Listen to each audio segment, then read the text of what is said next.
Welcome back to another interesting tutorial about CapCut on PC, and in this video I'll show you on how to delete project cache file on your CapCut PC. Let me show you how. The very first thing you want to do is go ahead and come to the top right here.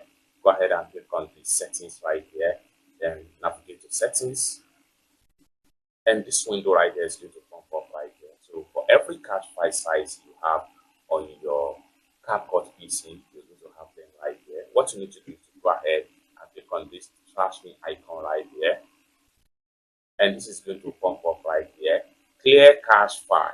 So what you need to do is to go ahead and hit on OK. Next thing I'm going to do is to go ahead and make sure I hit on OK right here, and just like what you see right here, allow everything to be completely removed, and then once it's removed, you continue enjoying your CapCut PC workflow, and then you free more storage space on your PC or your Mac. It's that simple. For more tutorial tips and tricks about how best to use your CapCut video editing on PC, consider to subscribe. Thank you so much for watching, and I hope to see you in my next video.